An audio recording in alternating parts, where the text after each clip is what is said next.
Está no ar para todo o Brasil, MP Cidadão, o Ministério Público mais perto de você. E no nosso programa de hoje, nós temos o prazer de receber a Procuradora de Justiça e coordenadora do Grupo de Mediação e Resolução de Conflitos, Ana Maria de Masi, a Procuradora de Justiça e coordenadora do Grupo de Atuação Especializada em Segurança Pública, o GAESP, Viviane Tavares Henriques, e o promotor de Justiça do GAESP, Dr. Luiz Fernando de Almeida. E sejam todos muito bem-vindos ao nosso programa de hoje. E o tema de hoje é a mediação de conflitos. E eu começo perguntando para a doutora Ana Maria o que é o grupo de mediação e resolução de conflitos e como é que funciona. Boa tarde a todos, boa tarde.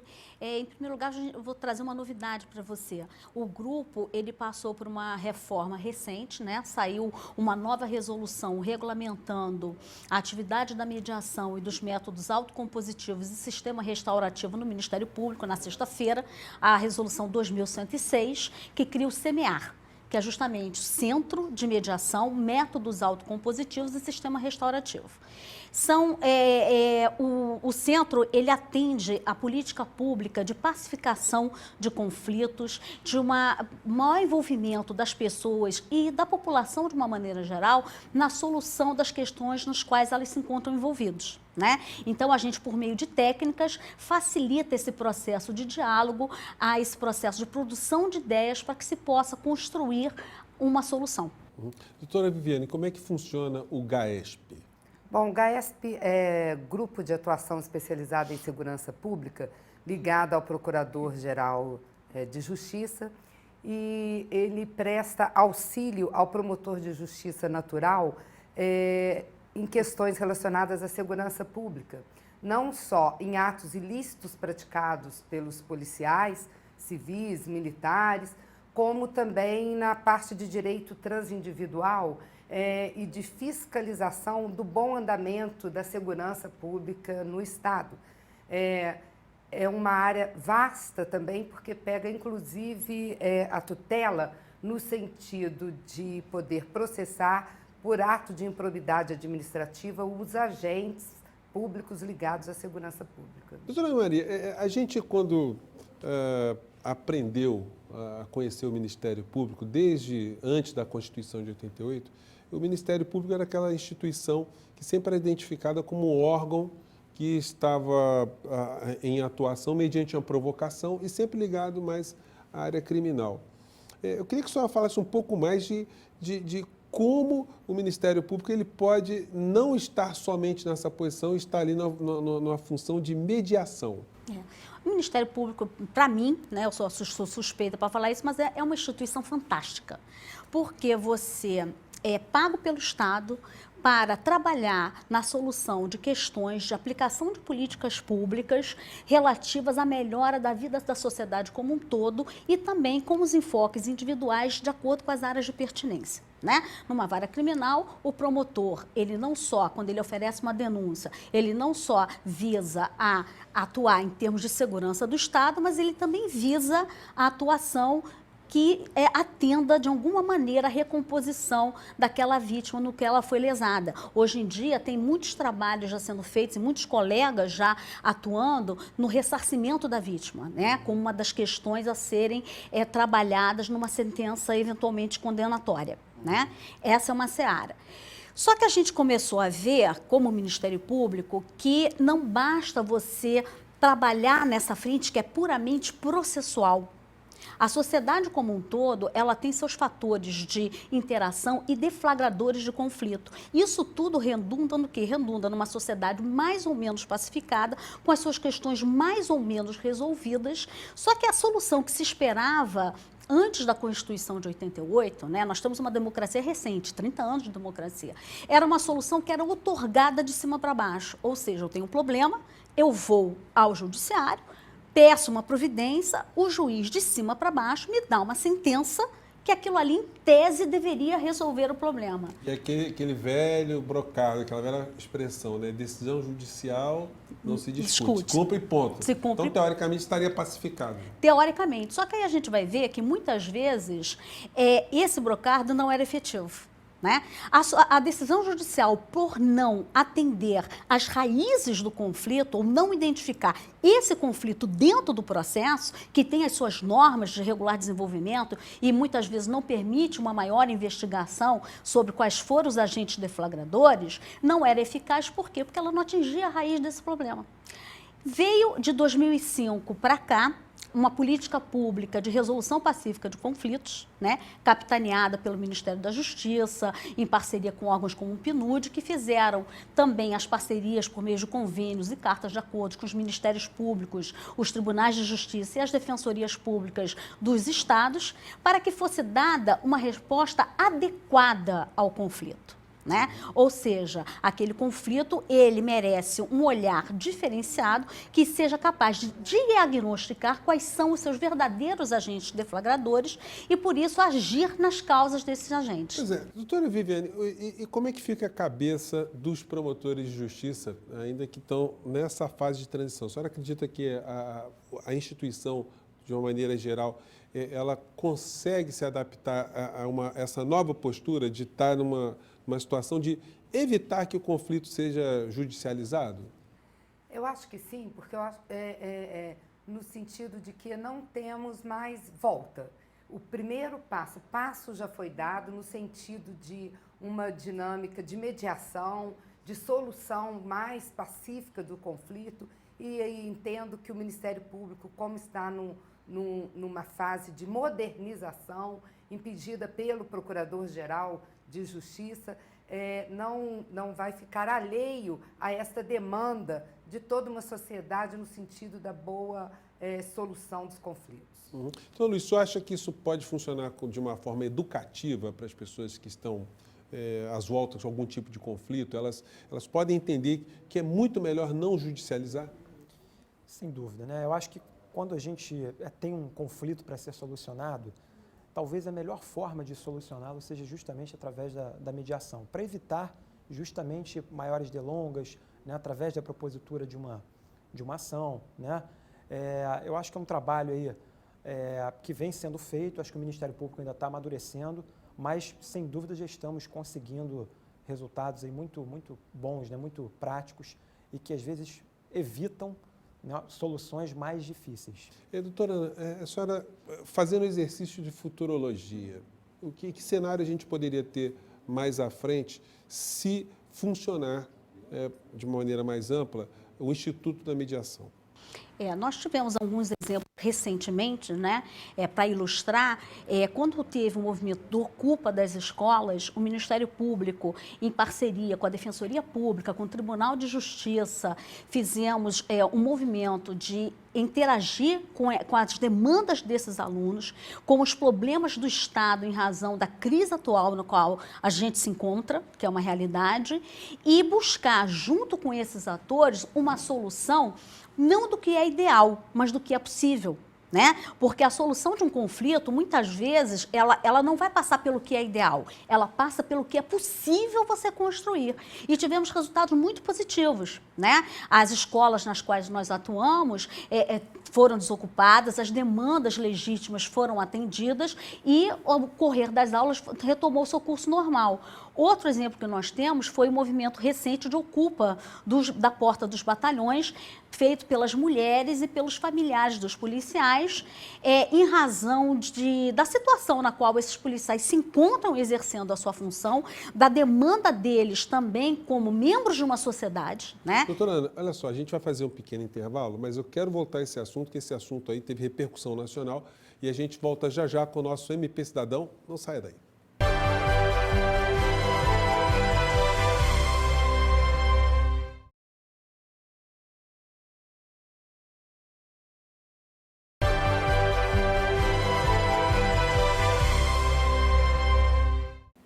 E nós estamos de volta com o nosso MP Cidadão. Hoje nós estamos falando sobre mediação de conflitos. E no bloco anterior, eu interrompi aqui a doutora Ana Maria, no momento que ela estava falando de um episódio que todos nós, Brasil afora, acompanhamos.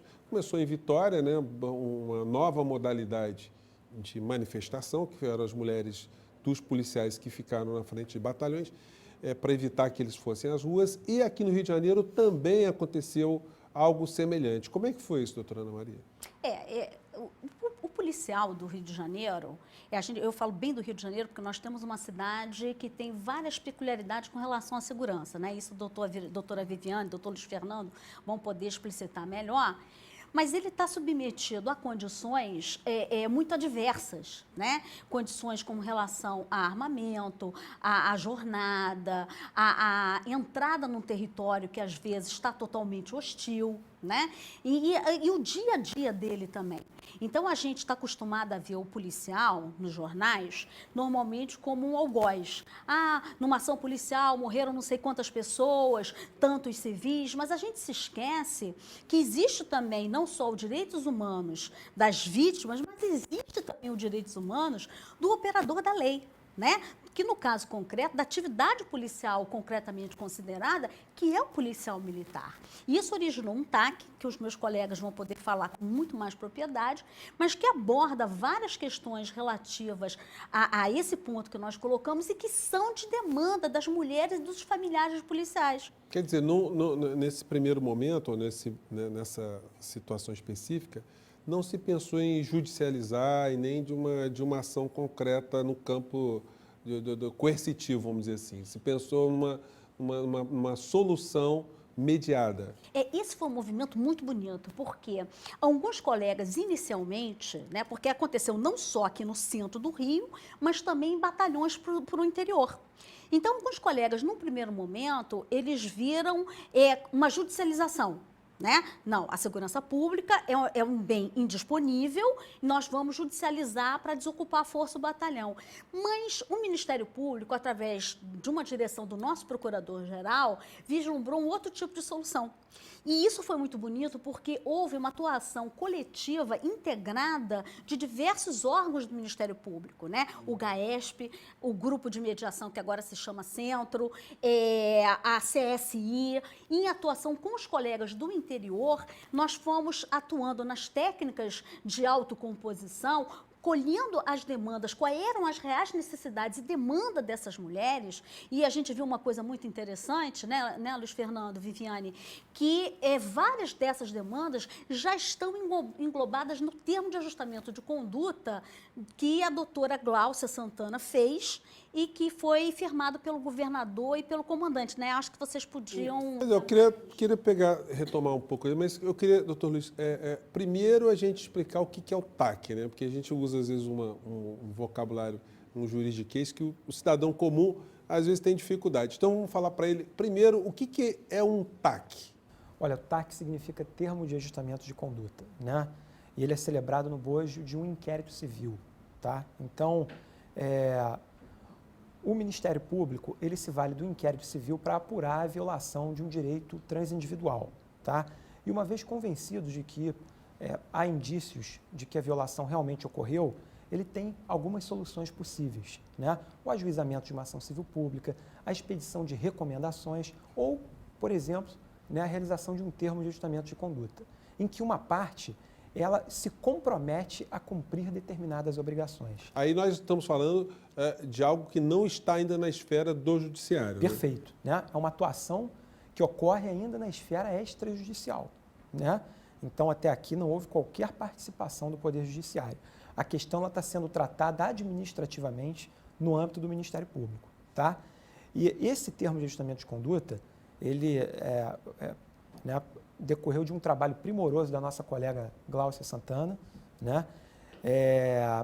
E esse termo de ajustamento de conduta, ele, né, e aqui já tocando nessa mediação de conflitos que foi feita com esse grupo de familiares de policiais militares, né, que fez movimentos nas portas dos batalhões, quer dizer, muitos dos pleitos desses familiares, eles coincidiam com cláusulas que já haviam sido assinadas pelo governador do estado no âmbito desse termo de ajustamento de conduta, né? Então, esse termo de ajustamento de conduta, ele é um termo de ajustamento de conduta que versa basicamente sobre a valorização do agente policial, né? Sobre melhorias das condições de trabalho da Polícia Militar, tá? Então, assim, diversos pleitos desses familiares, eu posso mencionar alguns exemplos aqui, eles já eram preocupações antigas do Ministério Público. Dá um exemplo, assim, só para ilustrar mais. Eu vou dar alguns poucos exemplos, né? Um primeiro exemplo é o seguinte, o termo de ajustamento de conduta prevê que o Estado ele vai disciplinar a jornada de trabalho do policial militar, né? De forma a conciliar a natureza permanente, a natureza contínua do serviço prestado pela Polícia Militar com a necessidade do agente policial, né, de conviver com a família, né, de conviver com a comunidade. Então, o Estado se comprometeu a melhorar a jornada de trabalho, de forma a adequar né, essa necessidade do serviço permanente com a necessidade que o policial militar tem de lazer, transformar a vida de um policial familiar. numa vida normal, né? Porque tem aquelas escalas, Exatamente. 72 por não sei quantos, cada estado da federação tem uma configuração. Mas, doutora Viviane, o que pode acontecer se um termo de ajustamento de condutas, que é pactuado entre várias pessoas, vários agentes públicos, não for cumprido? Existe penalidades a serem impostas ao Estado caso não seja cumprido esse termo de ajustamento de conduta. É claro que esse TAC, nós chamamos TAC, tem prazos. Então, vários prazos. E tem também algumas cláusulas que diz que, dependendo da situação em que tiver o Estado, algumas cláusulas não poderão ser cobradas, porque, evidentemente, não serão possíveis de execução. E isso está claro lá. E o GAESP entrou nessa situação desse mediação. O GAESP não tem técnica de mediação, está do grupo de mediação, mas porque o GAESP precisava tanto proteger, vamos assim colocar, os policiais, a situação dos policiais, os direitos dos policiais, mas, ao mesmo tempo, o GAESP tem que lutar pela regularidade do serviço de segurança pública para toda a população. Então, fez-se necessário essa ingerência do GAESP, e se não fosse o grupo de mediação, o GAESP sozinho, porque não tem esta técnica de mediação, não conseguiria chegar em lugar nenhum, nem mostrando a existência desse termo de ajustamento de conduta. Doutora Viviane, volto com o doutor Luiz. Fiquei curioso agora com a questão. Se falando de mulheres de policiais, nós não estamos falando de uma entidade, uma pessoa jurídica, né? Como é que se faz um ajustamento de condutas com esse grupo de pessoas? Na verdade, o termo de ajustamento de conduta ele foi celebrado entre o Ministério Público e o governador do Estado, né? Mas a partir do momento em que as mulheres dos policiais militares se organizam, né, ainda que inicialmente de uma maneira informal, e levam, né, e trazem ao Ministério Público as demandas delas, como familiares de policiais militares, elas podem sim participar, né, do acompanhamento das medidas que estão sendo tomadas pelo Ministério Público para promover a execução desse termo. Quer dizer, um elemento ideológico, né, da questão, né? Porque estão levando o problema real. E dentro dessa ideia de mediação de conflitos, né? Informalizar um pouco o tratamento que é dado a essa matéria, né, e permitindo a participação de todos os interessados. Pois é, doutora Ana Maria, como é que as partes envolvidas elas lidam com isso? Qual é a receptividade que eles têm desse instituto? Nesse caso concreto, dessa construção de consenso com as mulheres, os familiares policiais, reunir todas sempre para acompanhar cada passo de execução do TAC é materialmente inviável, até para elas que têm a sua jornada de trabalho, jornada familiar.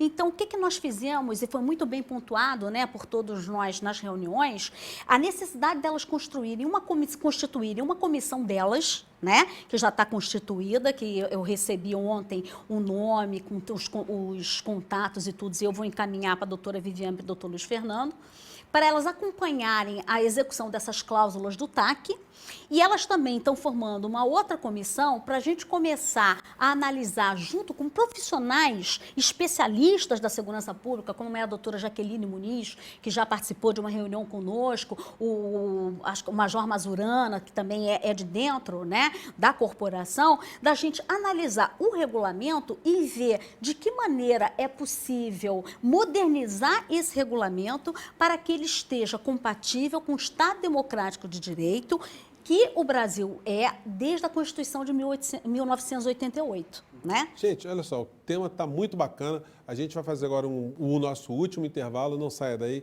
MP Cidadão, já de volta com você.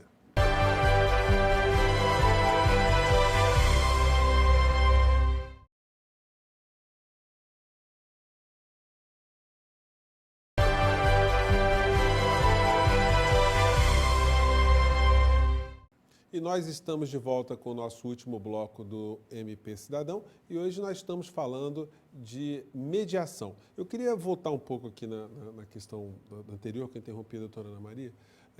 Uma questão que eu gostaria de levantar, doutora Ana, como é a participação do Poder Judiciário nessas questões? O Poder Judiciário fica incomodado de não ter coisas sendo judicializadas? Não, não.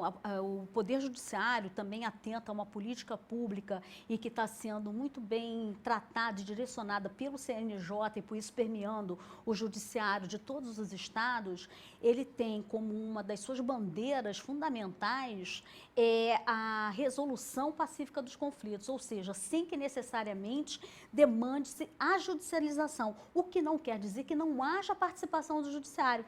Tanto que o judiciário no Rio de Janeiro, através do NUPEMEC e do seu presidente, que é o César Cury, atuaram conjuntamente conosco e continuam atuando, porque esse procedimento ele não se encerrou.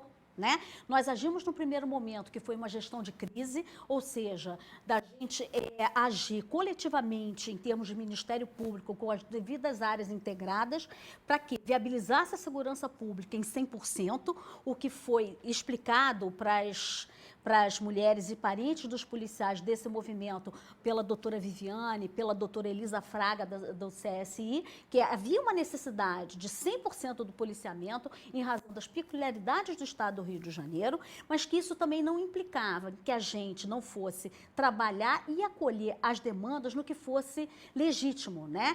E isso é um processo que vai se desdobrar ao longo do tempo. Pois é, nesse aspecto eu queria voltar aqui com a doutora Viviane. Doutora Viviane, está me parecendo aqui no nosso debate que um termo de ajustamento de condutas ou a mediação, ela funciona de uma forma muito permanente, né, na medida que ela educa as pessoas, os agentes políticos envolvidos nessa questão.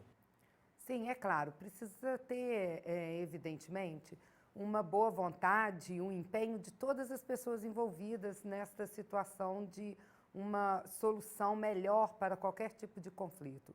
Nós tivemos uma receptividade muito boa das esposas dos policiais que estavam lá na frente dos batalhões, quando explicamos a elas da necessidade delas permitirem a regularização do serviço de segurança pública, como a doutora Ana Maria de Mas, minha colega, disse aqui, que é imprescindível, não só no estado do Rio de Janeiro, aqui em especial, porque é aqui que nós estamos, mas em todos os lugares, a segurança pública é imprescindível.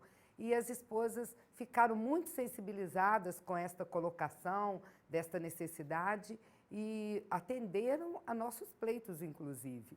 Doutora Viviane, deve ter sido meio surpreendente para elas, inclusive, ter encontrado o Ministério Público em busca de um diálogo, né? Porque normalmente se tem assim, lá vem o Ministério Público, as promotoras vão vir enquadrar a gente. A ideia que as pessoas têm do Ministério Público é sempre o promotor de justiça oferecendo denúncia contra alguém pela prática de um crime. Mas o Ministério Público vai muito além do promotor de justiça criminal. Aqui nós estamos mostrando isso, e inclusive uma coisa nova, que são vários órgãos trabalharem em conjuntos, tanto o GAESP junto com a mediação, junto com a CSI, junto com a assessoria de direitos humanos. Todos nós tivemos um trabalho conjunto na tentativa de solucionar esta solução dessa tentativa de paralisação da segurança pública no estado do Rio de Janeiro. Luiz, voltando ao termo de ajustamento de conduta, acho que tem muitas dúvidas que podem ficar no ar, né?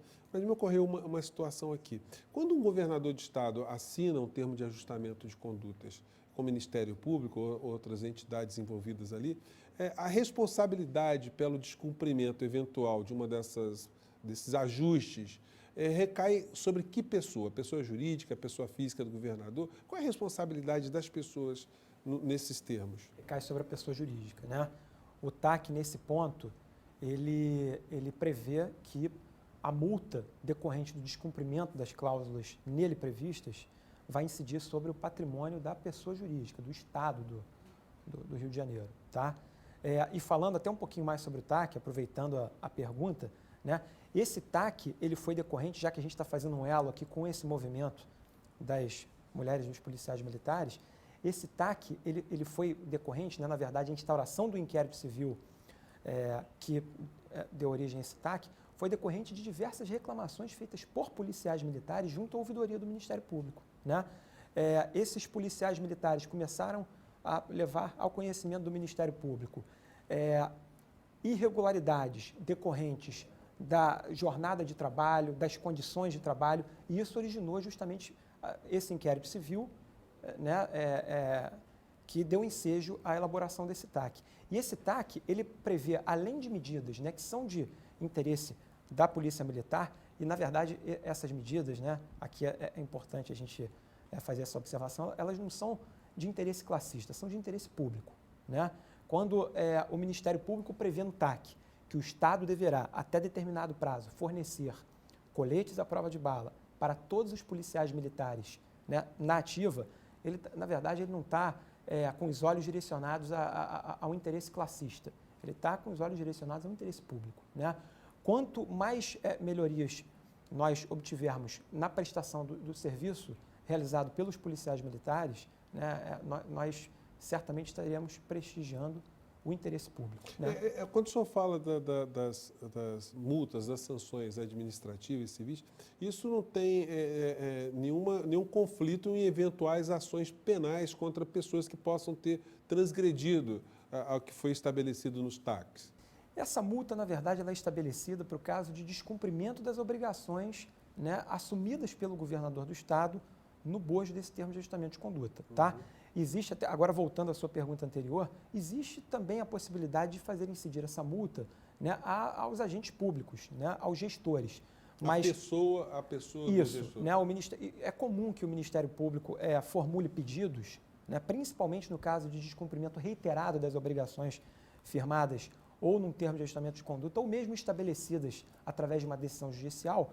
É comum o Ministério Público formular pedidos para que esta multa passe a recair diretamente, né, sobre o patrimônio pessoal dos agentes públicos, né, envolvidos. Mas, num primeiro momento, normalmente essa multa, né, no primeiro momento, ainda mais quando estamos diante de um termo de ajustamento de conduta, que é um título executivo extrajudicial, essa multa ela recai, né, sobre o patrimônio da pessoa jurídica, no caso aí do Estado do Rio de Janeiro. Doutora Ana Maria, a gente pode supor que os gestores públicos, quanto mais contato eles tiverem com esses instrumentos, o nível de responsabilidade deve subir também, né? Ele vai vendo tanto que ele está comprometido com a solução de determinados problemas.